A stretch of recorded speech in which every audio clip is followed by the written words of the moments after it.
et une centralisation de données. Donc, on va commencer en fait par la vente et par la vente d'un service pour justement créer un projet.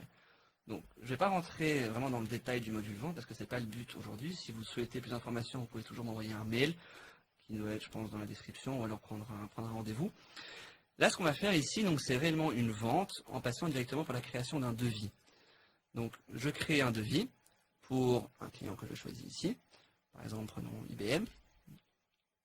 Ensuite, je vais choisir un article que j'ai préconfiguré à la base, qui va être par exemple engineering de processus. Donc, ce qu'on va faire, c'est vendre un projet d'engineering à IBM. Et donc, imaginons que nous le vendions par exemple 100 heures, voilà, à 100 € l'heure. On va avoir donc 10 000 €. Et ce qui s'est produit, ce qui va se produire, ça va justement être la création d'un projet derrière. Pourquoi? Parce que, là je tombe directement sur ma fiche produit, j'ai donc renseigné plusieurs choses. J'ai dit que cet article était un service, donc là lorsque je suis ici, je peux choisir le type, et je choisis que c'est un service. Et en termes de facturation, c'est très important, parce que dans cette partie-ci, vous allez pouvoir justement définir en gros le suivi que vous voulez par rapport à ce projet que vous êtes sur le point de vendre. Vous allez dire ici, mais ce que je veux faire, c'est facturer en gros les feuilles de temps que mon équipe va prester. Et la création la confirmation du devis va créer un nouveau projet sans tâche. Après, j'ai d'autres possibilités. Je peux créer une tâche dans un projet. Je peux ne pas créer de tâche. Voilà, je peux choisir ici plusieurs options, mais on va rester sur celle-ci pour justement voir l'impact que ça aura après. Et donc, je sauvegarde ici, et je peux alors confirmer la vente, et ce qui va se produire, ça va être ici la création de mon projet. Donc, ceci était pour la vente. Comme j'ai dit, si vous voulez plus de détails, n'hésitez pas à me contacter. Maintenant, ce qu'on va faire, c'est vraiment rentrer dans la partie vente et voir toutes les possibilités, dans la partie projet et voir toutes les possibilités qu'on a. Donc, ici, j'arrive sur mon projet. Sur mon module de projet, je vois qu'il y a déjà un projet qui a été créé au préalable, et je vois surtout ici mon projet SO002, qui est en gros le projet que je viens de créer via la confirmation de la vente d'IBM. Donc avant de rentrer dans le détail, je vais parcourir ici les configurations du module projet. Donc simplement pour avoir une bonne gestion de projet, ce que j'ai configuré au préalable, c'est l'utilisation de PAD, donc je montrerai ce que c'est, l'utilisation de sous-tâches, je montrerai aussi ce que c'est, de prévision. Donc les prévisions, c'est ceci, et des feuilles de temps. Donc voilà. Ensuite, j'ai donc mon projet qui est créé. Je vais pouvoir le configurer en cliquant ici sur ce petit bouton. J'arrive sur la configuration. Et ben voilà, j'arrive sur la configuration du projet, que je peux renommer si je le souhaite. On peut dire par exemple projet IBM. Hop. Je peux définir en fait un autre nom pour les tâches. Par exemple, ça peut être des to-do. Et puis, je vais avoir mes to-do à faire. Je peux définir si je vais mettre des feuilles de temps, si j'autorise de la planification. J'autorise un responsable, donc un gestionnaire de projet. J'autorise aussi des sous-tâches, de la confidentialité. Donc ça veut dire que soit les personnes invitées au projet, donc que vous aurez tout simplement invité à suivre le projet, pourront le voir, ou alors visible par tout le monde, par tous les salariés, ou alors visible vraiment par tout le monde, même les clients. Ensuite, je définis un client et je définis ici le panneau. Je vais aussi avoir la possibilité de définir un email alias, c'est-à-dire un email dans lequel l'information pourra se centraliser. C'est quelque chose, par exemple, que vous pouvez donner, que vous pouvez transmettre à votre client ou alors à des personnes externes au projet pour qu'elles puissent donner des remarques ou alors partager de l'information. Et en gros, toute l'information se centralisera sur le projet. Autre point, j'ai la possibilité ici donc je peux voir ici tous les documents relatifs au projet, toutes les to-do, donc les tâches que je viens de renommer ici, les feuilles de temps, les planifications, etc. Donc voilà. Alors maintenant que j'ai vendu mon projet, je vais le gérer et le mener à bien. Pour ce faire, je vais rentrer ici dans mon projet. Pour le moment, je n'ai rien. Donc on va construire ça. Mon projet, je vais lui donner différentes étapes. Donc je vais par exemple donner ici une étape nouveau, en cours et terminé. Donc ça va être en fait les différentes étapes qu'auront, et pourquoi pas annuler, toutes les étapes qu'auront en fait les tâches que je renseignerai dans, dans mon projet. Donc imaginons que nous créons alors toutes les tâches. Par exemple pour IBM, ce qu'on va d'abord faire, c'est une analyse des besoins. Hop. Et donc sur la tâche, ce que je fais, c'est premièrement je lui crée un nom, enfin je lui donne un nom. Je lui donne, je l'assigne à un projet. Je l'assigne à quelqu'un aussi. Donc là, j'ai renseigné plusieurs personnes, donc plusieurs utilisateurs sur la base de données. Donc imaginons on marque Enrico. Et je renseigne aussi ici l'article sur lequel mes feuilles de temps seront facturées. Donc ça, je montrerai par la suite ce que ça permet de faire. Mais en gros, l'idée principale, c'est sur une tâche, vous mettez des feuilles de temps. Et ces feuilles de temps vont pouvoir être facturées. Donc imaginons que vous vendiez, ou sur un devis, vous mettiez plusieurs lignes. Là, vous pouvez choisir alors dans quelle ligne iront les feuilles de temps. Vous définissez ici une deadline pour la tâche, par exemple fin du mois, une étiquette. Donc une étiquette, c'est quoi? C'est une catégorisation personnalisée. Imaginons que vous vouliez différencier vos tâches entre les tâches d'analyse, les tâches de testing, les tâches de je ne sais quoi. Vous pouvez le renseigner ici. Et après, ça vous permettra de mieux structurer, mieux organiser toutes vos tâches. Et donc voilà, j'ai créé ma tâche. Je vais pouvoir en créer plusieurs. Disons mapping des phases. Hop, on va dire maintenant que c'est Sarah. On va renseigner le même article. Imaginons que la deadline soit pour la semaine d'après. Ah oui. Oui, du coup je vais oublier ça. Ce que je vais renseigner aussi ici, dans ma tâche, c'est au niveau des feuilles de temps, les heures que je prévois initialement. Donc imaginons que pour cette tâche soit prévue. Je peux le renseigner ici. On va le mettre aussi chez l'analyse des besoins, qu'imaginons en print 6. Et on va en créer une troisième qu'on va nommer développement phase 1. Okay, voilà, qu'on va m'assigner à moi par exemple, qu'on va mettre pour la semaine encore d'après. Et on va dire que ceci va prendre 12 heures. Voilà. Et donc voilà, quand je reprends après la vue ici, je vois que j'ai toutes mes différentes tâches qui se positionnent ici. L'idée, ça va donc être de prendre ces différentes tâches et de les faire avancer dans le flux pour en fait simplement mener à bien le projet. Et donc ce que je peux faire, c'est utiliser en fait ici différents petits boutons qui me permettent d'indiquer en gros où en est la tâche. Si c'est en gris, ça veut dire que c'est en cours. Si c'est vert, ça veut dire que c'est prêt pour la prochaine étape, que donc je peux la passer. Et imaginons qu'il y ait un manager, il va pouvoir le faire lui. S'il est bloqué, ça peut se mettre en rouge. Et donc, voilà. Hop, on va mettre ça ici. Vérifier que tout est bien mis. Justement, ça n'était pas le cas. Hop. Ok. Donc, ce que je vais retrouver d'autre dans ma tâche, ça va être plusieurs choses. Je vais avoir ici un pad. Donc le pad, c'est un outil de travail collaboratif. C'est un endroit où à la fois les personnes internes à votre entreprise et les personnes externes pourront partager de l'information. Donc chaque personne aura ici sa petite couleur, son petit identifiant, et pourra renseigner les informations qu'il souhaite. Et en fait, c'est un lien que vous pourrez partager avec certaines personnes.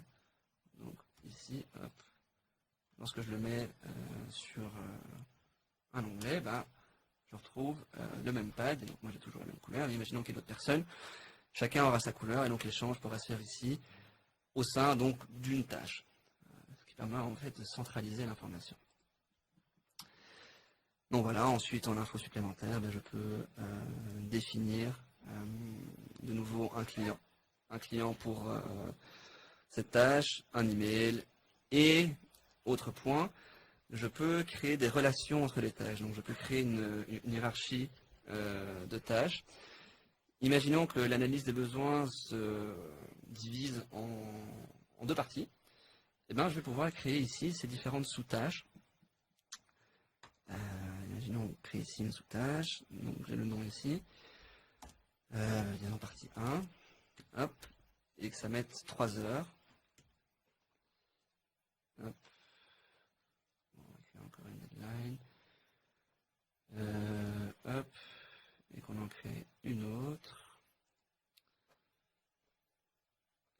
Tac. Hop.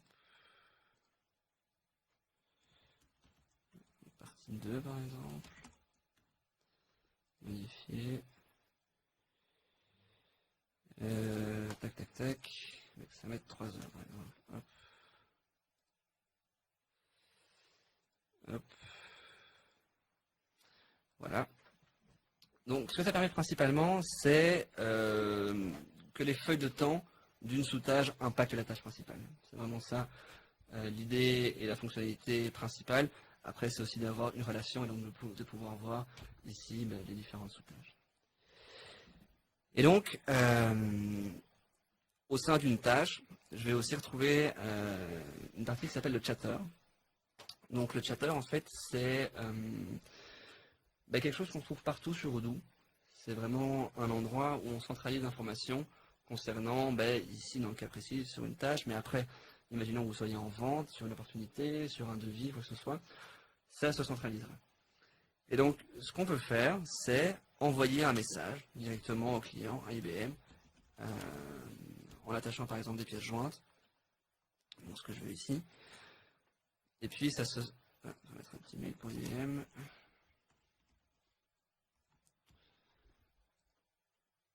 Ça se met ici. Après, imaginons que je veuille mettre une note, je peux le faire aussi. Et l'intérêt d'une note, c'est à la fois personnel, mais aussi c'est un outil de communication. Donc, j'ai la possibilité de faire ce qu'on appelle sur Odoo un ping. Donc un ping, c'est quoi? C'est lorsque je fais le petit arrobase, en gros, je peux notifier un autre utilisateur de la base de données. Donc, par exemple, Sarah Laforge, imaginons que je veuille lui faire un message, je peux lui dire bonjour Sarah,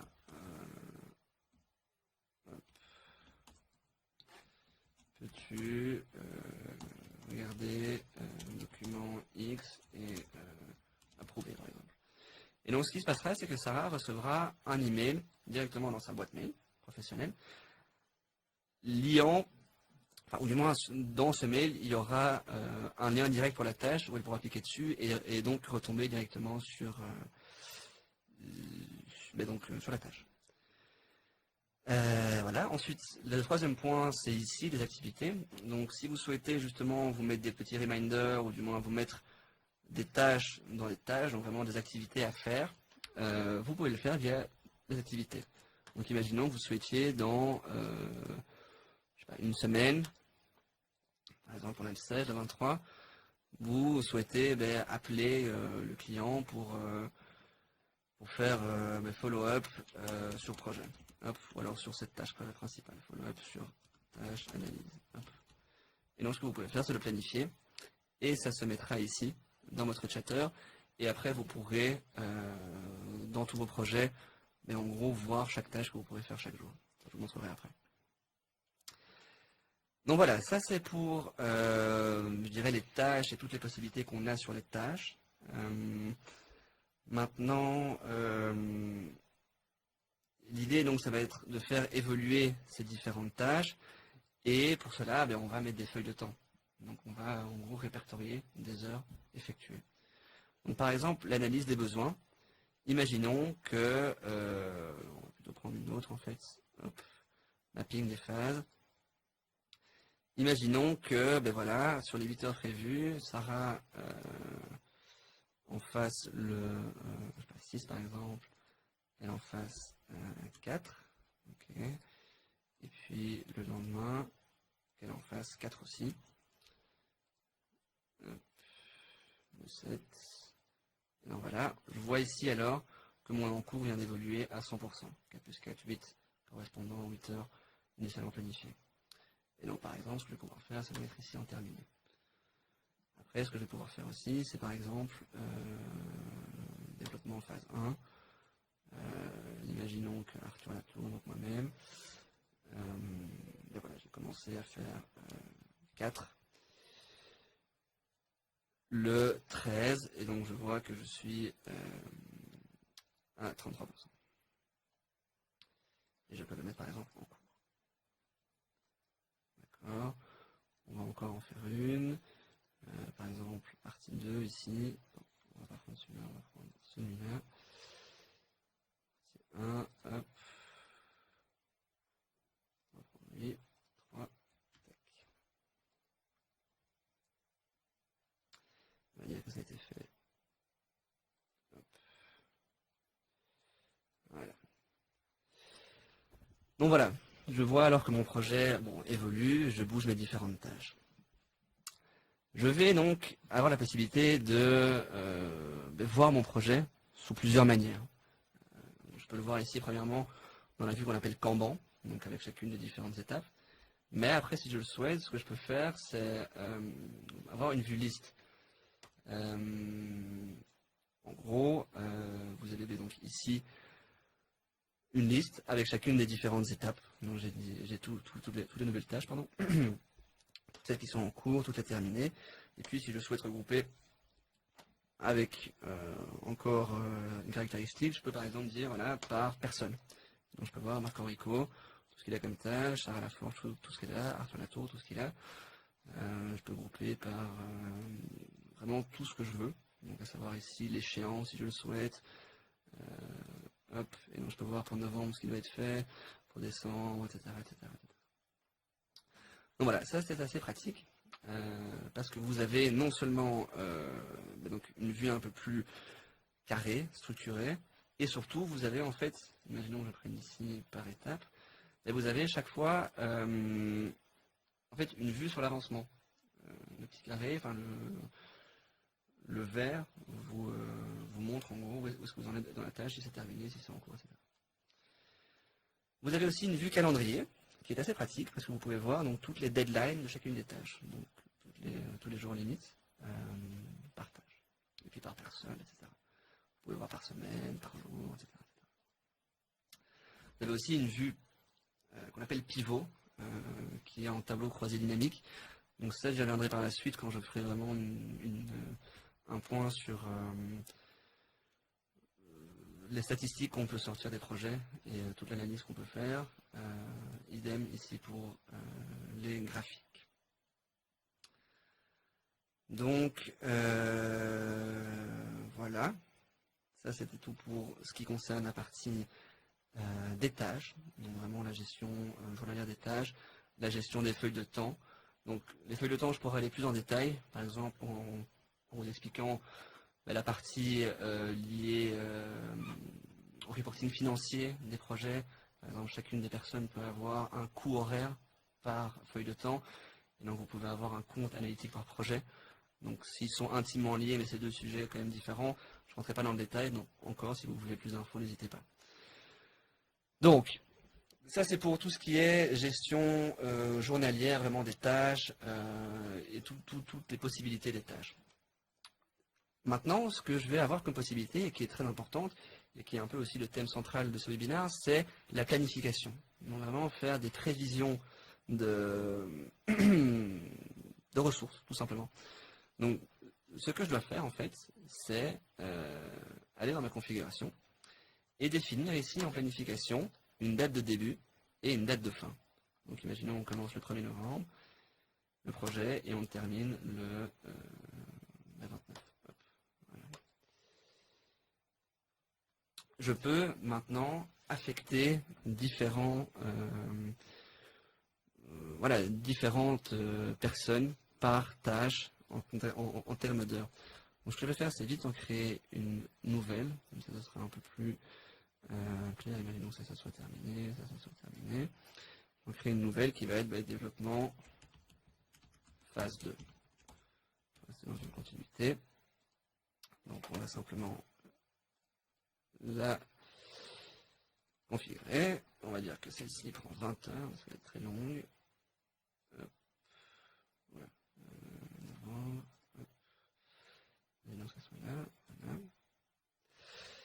Je vais pouvoir... on va en créer encore une d'ailleurs, en fait. Ça sera plus visuel.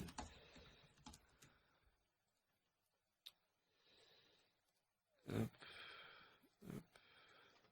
20 heures.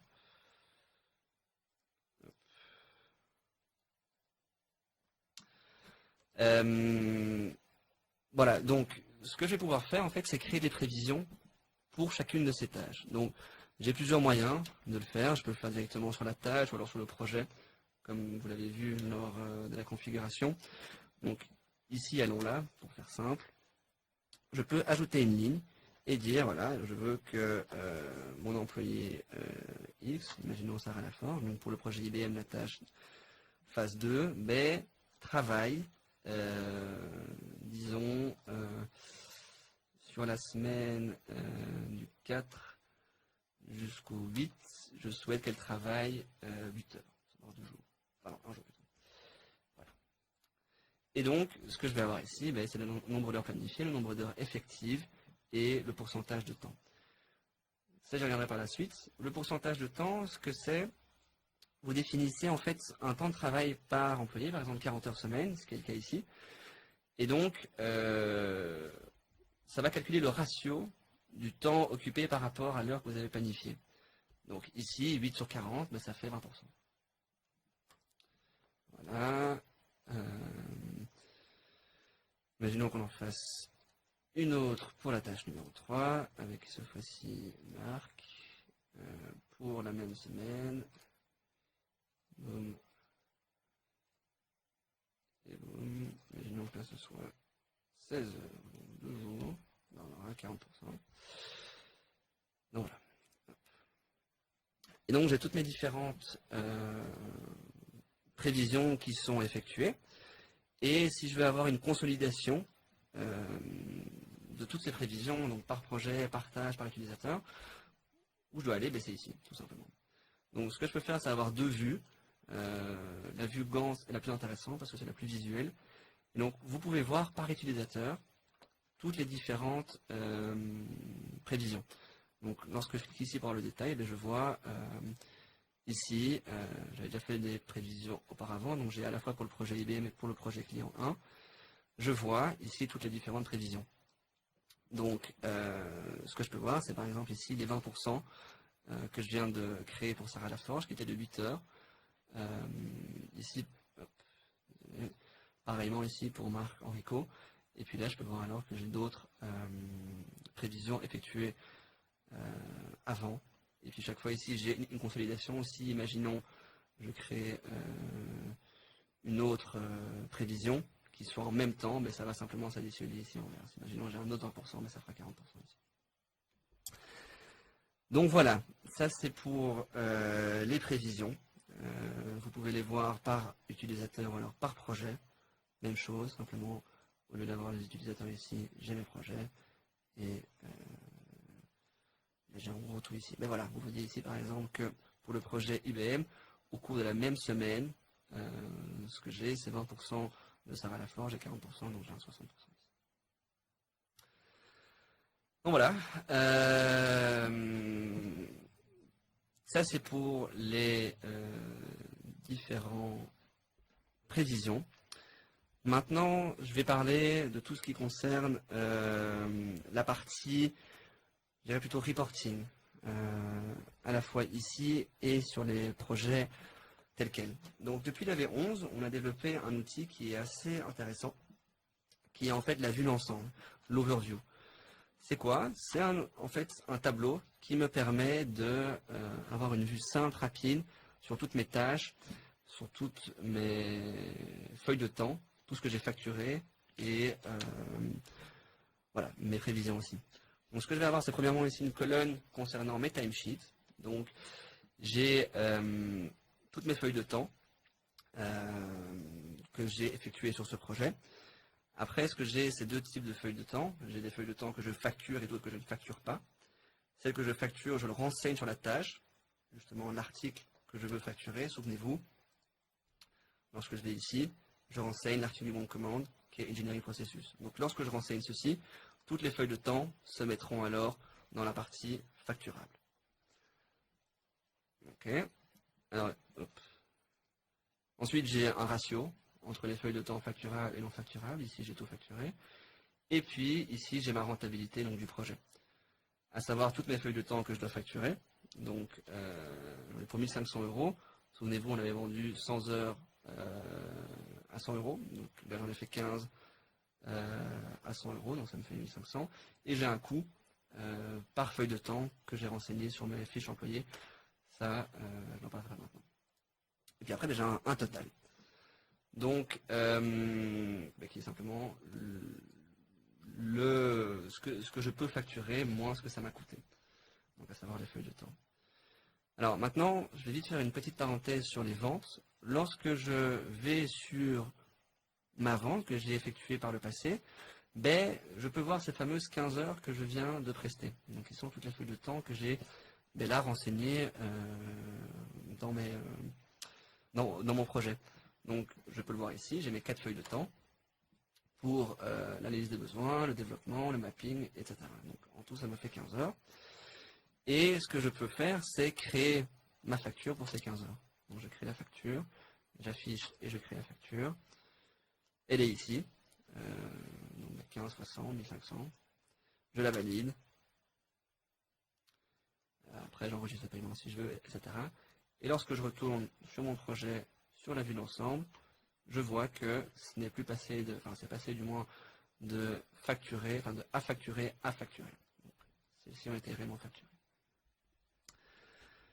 Donc voilà, ensuite sur cette vue d'ensemble, de nouveau très pratique, vous pouvez voir le temps passé par chaque personne. Je vois que Arthur Latour a fait 4 heures, Marc Enrico 3, Sarah Laforge 8. Et puis ici, j'ai donc tous les timesheets et tous les forecasts qui ont été faits par chacune des personnes. Donc pour mon SO002, donc pour mon projet que j'ai effectué, ben, il y a 15 heures. Donc de nouveau, c'est le même détail que ici, simplement là vous avez une période, vous avez le détail par mois. Ensuite ici, vous avez les différentes prévisions par tâche. Par personne, excusez-moi. Et donc vous avez ici chacune des prévisions. Et vous avez alors la planification. Donc sur ces 15 heures, sur ceci, vous avez planifié 20 heures, vous en avez fait 15, et donc il vous en reste 5. Donc, la planification, c'est non pas ce qu'on renseigne dans les prévisions. La prévision, c'est simplement de l'allocation de ressources. C'est ce qu'on renseigne ici, dans les heures initialement prévues. Donc voilà, ça c'est pour la vue d'ensemble. J'ai tout couvert. Donc maintenant, je vais vous parler du reporting. Donc du reporting via le tableau croisé dynamique. Je peux avoir une analyse des tâches et une analyse des prévisions. On va rentrer dans l'analyse des tâches. Donc j'ai premièrement un graphique où je peux voir par projet, par personne, ce qui a été fait. C'est assez visuel, c'est assez pratique. Mais ce qui est plus intéressant, c'est ceci. J'ai donc mon tableau croisé dynamique où je vais choisir différentes caractéristiques, différentes valeurs. Je vais dire, voilà, ce que je veux voir, c'est par exemple les heures totales. Voilà. Ensuite, ce que je veux voir, c'est les heures effectives, les heures planifiées et les heures restantes et les nombres de jours avant date limite. On va avoir une belle overview. Ensuite, ce que je peux faire, c'est par projet. Je peux voir par personne les différentes tâches. Hop. Et donc là, rapidement, j'ai un coup d'œil sur donc, les heures totales qui ont été, sur les heures totales en gros qui ont été prévues, sur les heures planifiées. Donc ceci en gros c'est plus ou moins la même chose. Sur les heures effectives, donc ce qui a été réellement fait, et donc sur les heures restantes pour arriver donc aux heures planifiées. Et puis là, j'ai donc le nombre de jours avant la date limite. Voilà, ça c'est le genre de reporting que vous pouvez créer avec Odoo pour tout ce qui est les tâches. Et donc simplement, alors après, vous pouvez l'enregistrer dans les favoris pour ne pas devoir chaque fois le recréer. Ça vous permet d'avoir une analyse simple, rapide et efficace des tâches chaque fois que voilà, vous souhaitez. Et vous pouvez exporter ce fichier sur Excel pour faire des calculs si vous voulez, des ratios, etc. Ça, c'est à vous de voir. Donc, voilà. Il y en a un vue Gantt. Pour Je pense pour l'application projet, j'imagine. la possibilité Gantt, c'est au niveau des prévisions. Ok. Dans le projet en lui-même, non. Vous avez uniquement donc, le Kanban, la liste, le calendrier, le pivot, Mhm. donc le tableau de procédé dynamique et les graphiques. Ok. Il n'y a pas de vue Gantt, c'est uniquement pour les prévisions. Ok. Et puis, on avait également une question de Cécile qui voulait savoir si les fonctionnalités qu'on présente sont des activités dans le mode SAS. Si les fonctionnalités sont dans le mode SAS. Oui, mais là, ce que je vous montre, c'est une base de données SAS en fait. Ok. C'est une base de données cloud, donc hébergée chez OVH. Donc oui, c'est du SAS. Ok, ouais, c'est du SAS. Et il y avait également Iska qui voulait savoir si on peut faire, si ça permet de faire l'ordonnancement des tâches. Ah, je vais essayer. Ouais. Mais je ne sais pas ce que vous voulez dire par ordonnancement. Peut-être pour les mettre dans son ordre. C'est assez flou, c'est assez vague en fait. Ok. Peut-être si vous pouvez préciser Ok. un peu plus. Donc, parce que je vois pas vraiment ce que Iska, vous voulez. si vous voulez plus de précision, vous pouvez toujours envoyer votre question par mail. Ouais, ou alors là dans le chat. Ou dans le chat, expliquer plus également. en détail ce que vous souhaitez. Ok, très bien. Et Edouard voulait savoir si, en fait, c'était quand tu faisais la prévision, s'il s'agissait du 20% du temps du consultant, parce que tu as monté De Sarah son temps, elle, ou de la tâche. Ok, donc on va prendre peut-être par utilisateur. Donc il s'agit en fait de 20% de son temps à elle. Ok. Donc en fait, je vais peut-être vous le montrer. Sur une fiche employée, ici j'ai toutes mes fiches employées, je renseigne ici des working hours, donc un temps de travail. Et ici je suis à standard 40 heures semaine, c'est ce que Odoo vous crée par défaut, après vous pouvez le changer si vous voulez. Et il définit que voilà, par jour on travaille 8 heures. Et donc simplement, 8 heures prévues sur 5 jours, à 8 heures, ça vous fait 1%. Ok. Alors, donc c'était bien ça. Il y avait une autre question également d'Edouard qui veut savoir si on peut enregistrer ce qu'on va voir dans le tableau croisé dynamique ou bien s'il faut reconstruire à chaque fois. Non, justement, vous pouvez l'enregistrer. Ouais. Ouais. Ce qu'on a vu. Ouais. C'est ça, donc c'est dans les favoris, tout simplement. Par exemple, là je viens de le faire, analyse des tâches, hop, je retourne dessus. Encore une fois. Ok. Donc oui, c'est Comme ça, possible. c'est pas repris à chaque fois. C'est ça. Ouais. Et petit point aussi pour le reporting, si vous souhaitez utiliser d'autres modules en fait sur Odoo, vous pouvez avoir une consolidation de tout le reporting. Donc via un module qu'on appelle tableau de bord, qui est ici. En gros, vous pouvez avoir votre reporting de vente, de projet, d'achat, si vous faites des achats, de comptabilité, donc avoir tout au même endroit. Ok, ouais, comme ça, ça va permettre d'avoir une vue plus globale sur C'est ça, toute la activité. Ok, également une autre question d'Edouard. Si il a 8 heures de preview, est-ce qu'il peut compter 12 heures Oui. si je n'ai pas fini, par exemple? Et comment l'indiquer? Ça dépend, parce qu'on peut parler de deux choses, on peut parler soit des prévisions, soit des heures prévues sur la tâche. Donc, si par exemple, sur le développement de la phase 1, de fait j'ai prévu 12 heures, mais que j'en fais en fait, disons 14, ça va me l'indiquer ici, je serai à 117. Donc oui, je peux pointer plus, si je le souhaite. Et puis après, dans tout ce qui est prévision, ah oui, justement, je n'ai pas parlé de ce point-là, mais en gros, ce que vous avez, c'est donc dans les prévisions, les heures effectives. Donc, ça veut dire sur une tâche, vous mettez des prévisions prévues pour une période, et puis après, les heures effectives vont être les heures que vous prestez réellement, donc que vous faites réellement, c'est-à-dire les feuilles de temps. Et donc, imaginons que vous planifiez 8 heures, mais qu'en réalité, vous en fassiez 12 via, par exemple, 2 timesheets de 6, et ben, ça se mettra aussi. Donc, oui, on peut le faire. Et ça se mettra sur deux choses, à la fois sur les forecasts, sur les prévisions, et puis pour les tâches. Ok, super, merci. Et une question intéressante d'Anthony qui voulait savoir si c'est possible de lier les factures fournisseurs ou des articles consommés à un projet. C'est pas ceci. Ah oui, Anthony Costet. Mhm. Possible de lier les factures fournisseurs à des articles consommés à un projet. Tout à fait, c'est une très bonne question. Et ça se retrouve dans la partie comptabilité. Donc c'est un autre module, je ne vais pas rentrer dans le détail maintenant, parce que ce serait un peu trop long.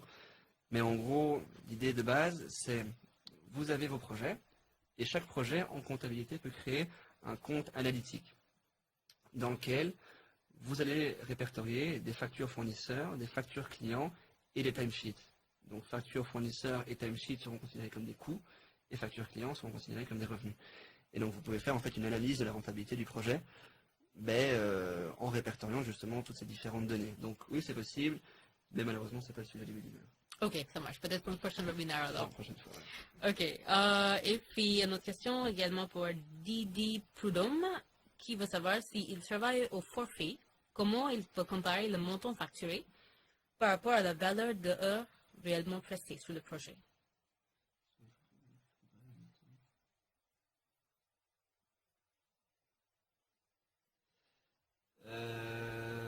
Oui.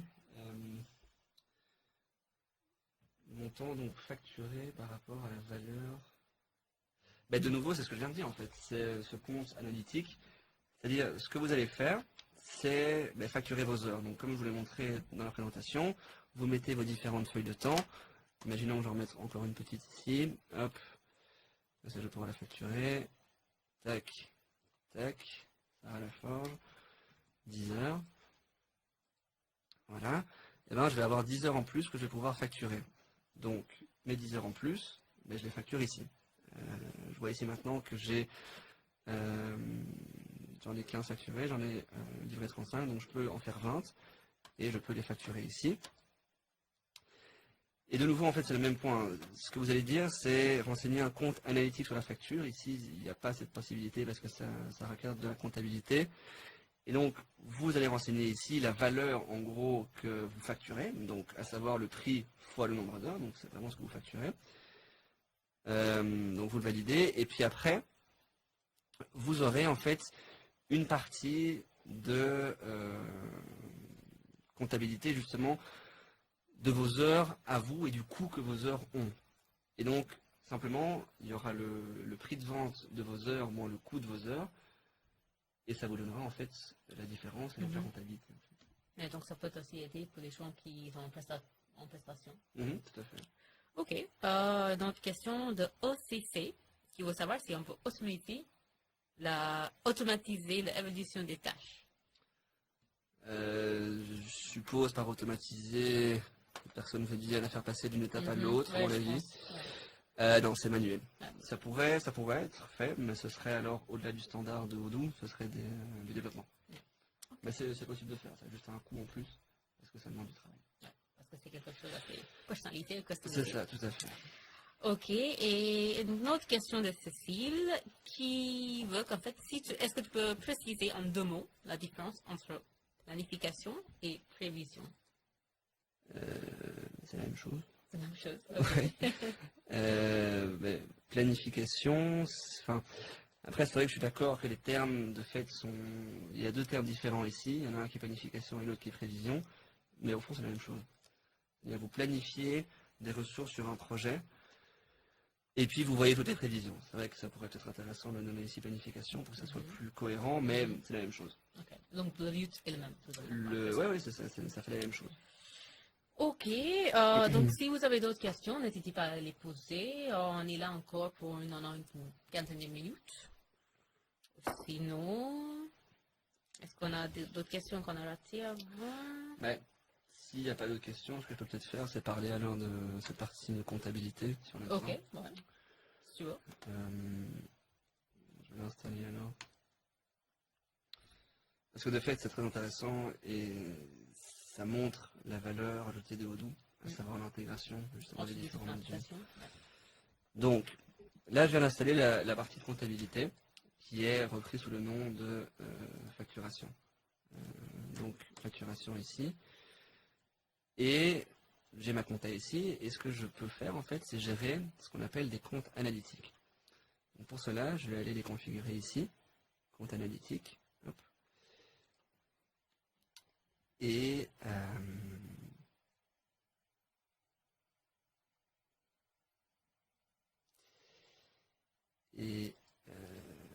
voilà, donc c'est configuré. Ensuite, comment je vais faire pour rendre les choses simples?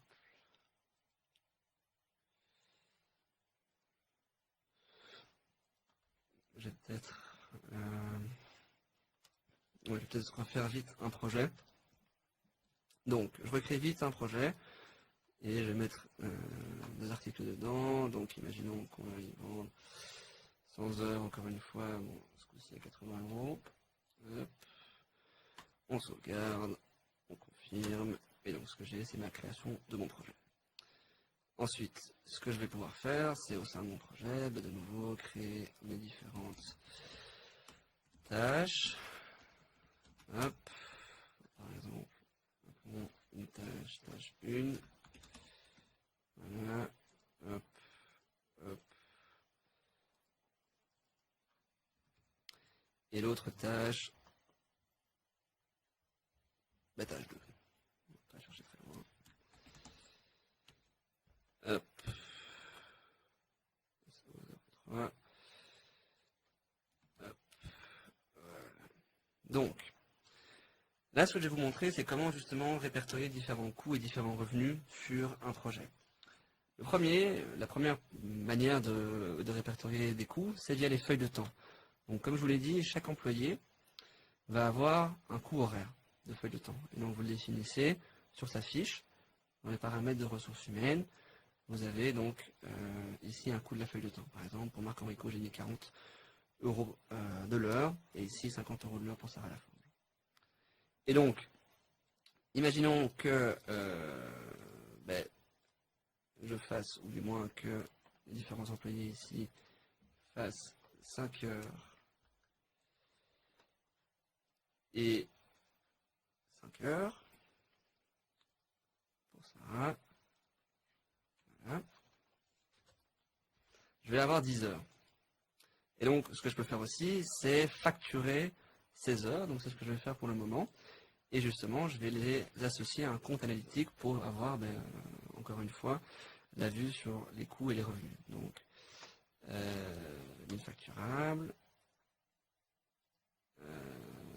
Zut, non, j'ai oublié de... Zut. Bon, c'est pas grave. On va pas faire ça comme ça.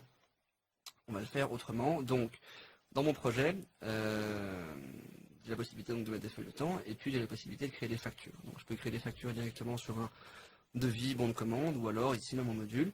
Et donc, ce que je vais faire, c'est créer ici une facture, imaginons client, client 1, hop, et je vais lui facturer ici, imaginons les 10 heures que je viens d'effectuer. Donc, je peux le faire automatiquement. Là, je me suis juste trompé dans la configuration, donc ça n'a pas été possible, mais je peux le faire. Et ce que je dois renseigner, c'est donc ce fameux compte analytique associé au projet. Donc ici, c'est SO003, et puis j'ai mon coût, donc on avait décidé de 80 €. Donc je vais avoir 800 € de revenus.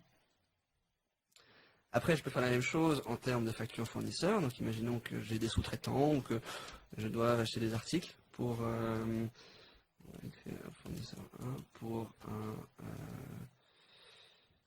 projet, on va dire le produit 1, hop, tac, on va dire qu'on a payé 100 €.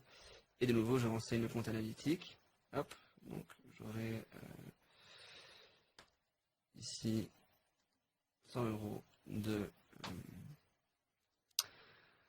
de coût. Et maintenant, allons voir notre compte analytique, le SO003. Et ce que je vais voir, c'est plusieurs choses. Donc ici, je suis dans mon compte analytique, je peux voir le projet qui est associé, donc mon SO003, et donc j'ai mes tâches, j'ai ma tâche 1, ma tâche 2, etc. Et je vais avoir ici mes coûts et revenus. Donc ce que je vois, c'est tout ce que je viens de faire précédemment. Donc j'ai premièrement ici la facture client, donc de 10 fois 80 €, 800 €. J'ai mes différentes feuilles de temps, donc c'était 5 fois 40 et 5 fois 20, 5 fois 50. Donc je le retrouve ici. Et puis j'ai ma facture fournisseur. Et donc à la fin, je peux voir la rentabilité de ce projet qui est de 267